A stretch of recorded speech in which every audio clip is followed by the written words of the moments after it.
how do I get like a six-pack quick? What's the fastest way to get a six-pack? Why does it have to be quick? Why does it have to be easy? Why do you think life is all quick and easy? Why can't it be hard and difficult? Why can't you suffer?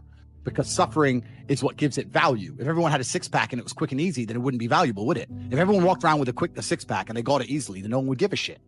The whole point is that it's difficult to get. Value is linked to difficulty. If you want something that is valuable, you need something which is difficult to obtain. You shouldn't be thinking about quick and easy. You should be thinking about hard, suffering, pain, going through it. That's what you should be thinking about. This is going to be hard, but I'm going to do it anyway. Because when it is done, then everyone's going to know that I went through something difficult. What do you say to young men who come to you for advice, who feel lost, who don't really know where they fit into society? I say that life as a man is exceptionally difficult.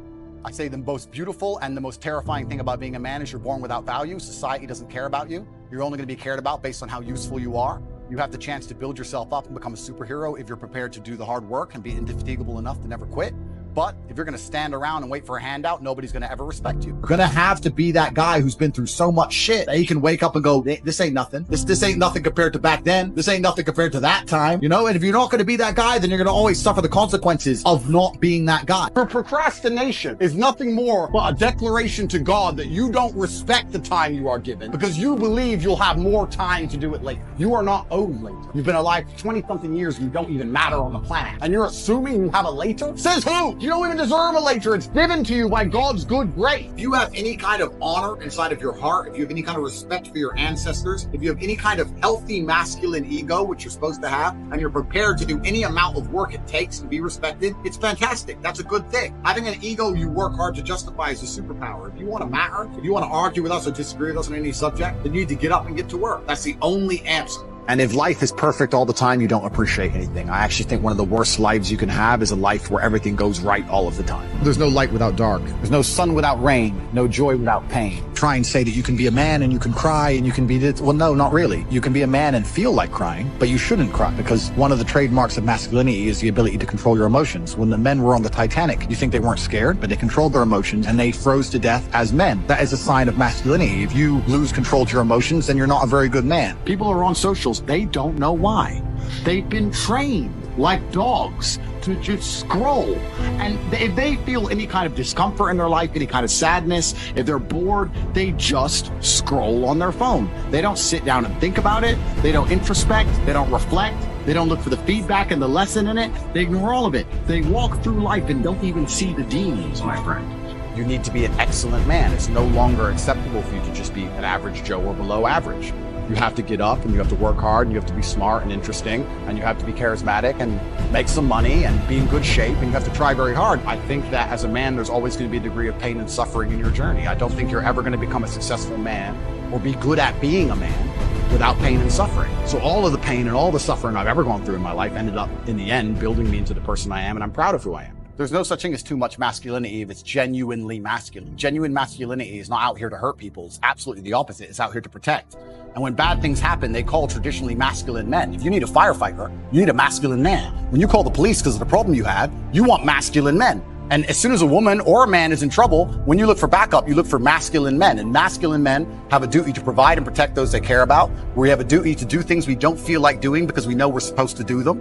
And that's why we stayed in the Titanic and died. Those were masculine men. Where did you get your views about this from? This is what I grew up with. It's the family I grew up around. And your father, your mother? Yeah, both? and the world I lived in. And I think a lot of the things I'm saying now about masculinity and how people should act in the world, how the world should function, were considered completely normal and accepted by everybody only 20 years ago. I think the world's just lost its mind. For me to stand up and say a man should protect a woman now gets to be called a misogynist and canceled. If I said that 10 years ago, everyone would say, duh. And what's funny is, everyone who argues against me and says men shouldn't protect women, especially all the feminists, if they were with their boyfriend and a man broke into their house, guess who they'd expect to go downstairs?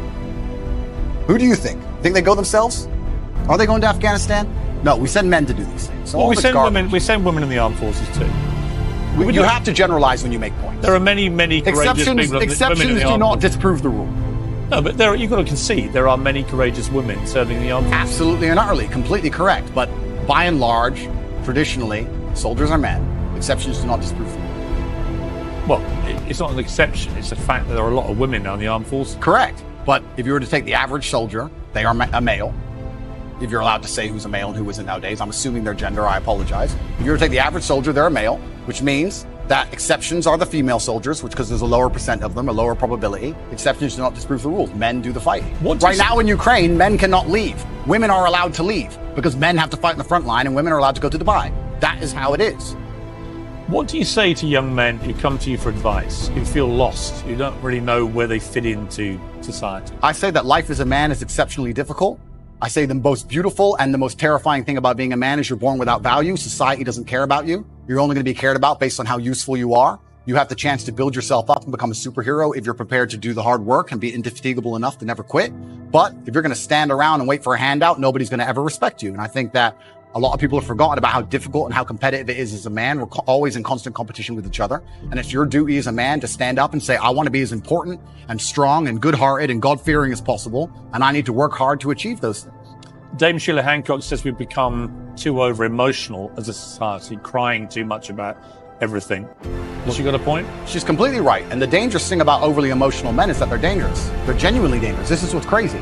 All these people who talk about toxic masculinity and how bad it is for men to be traditionally masculine. A traditionally masculine man does things he doesn't feel like doing because it is his duty to do them. He charges into the building because it is his duty. Not because he feels like it, because it is his duty. We're now teaching the new generation of men that they don't have duty and they can just act on their feelings and act how they feel and they don't have to act as a man should. Do you know what happens when you get men who just act how they feel?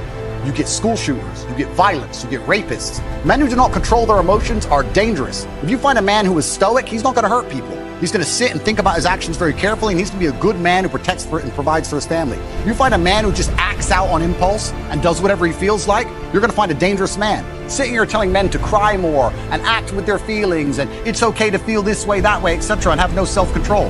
That is why we have the problems we have in the world. Absolutely and utterly wrong. So when they talk about toxic masculinity, they have it completely inversed on its head, completely and utterly wrong. We need to be teaching stoicism. We need to be teaching young men to understand that the world is very, very difficult. It's hard to be a man. You're going to feel bad sometimes. You need to suck it up and perform anyway. Not to sit there and cry your eyes out or blame other people. Tough being a woman too in modern society. It's certainly tough being a woman, but I'm not a woman, so why would I speak on issues I do not understand? I'm a man. You can feel empathy for women. I feel empathy, certainly, but I do not understand their issues. See, a lot of men come up to me and they admire you. I've got to say, a lot of women I've spoken to don't admire. They think you represent misogyny. They think when they hear you not commit to saying the Taliban shouldn't be banning women from university education, well, why can't he just say that's wrong? Well, firstly, that's not my experience. I experience the absolute and utter opposite of that. Secondly, it's because it's a moral point I'm making. My moral point is I speak on things I understand. I speak on experiences I've had. But you believe in equality? I speak, yes. I speak on, sure. I speak on subjects I know intimately. I do not feel qualified. I'm a realist, and I do not feel qualified to sit and discuss the gender laws in Afghanistan. I have not been to Afghanistan. I have not researched the subject thoroughly. I'm not going to sit here and say how the Taliban should be running their country. It's nothing to do with me. I find it quite flattering, Piers, that although, I understand I'm monumentally influential, the most Google man on earth, etc., I find it very flattering that you think I have some kind of control over the domestic policy of Afghanistan. But I assure you I don't. I don't. No, so it's nothing to do with I'm not asking you to have a view on having influence on the domestic policy. I'm sure the Taliban couldn't give a stuff what either of us say about it. It's just curious to me that it's an easy win for you to make women think you're not anti them, to say that when they're not given equality, as the women in Afghanistan clearly are not, because they're not allowed to go to university now, as of today, that is clearly unequal, unfair. We should all be able to agree that that is wrong. Well, certainly as a realist. Even you, tough guy, Andrew. It's not tough guy. I am a professional. As a professional, I can state that yes, it is not equal. Yes, it is not fair. That is obvious for anybody. I'm not saying those things are not true. What I'm saying is it's nothing to do with me. Right.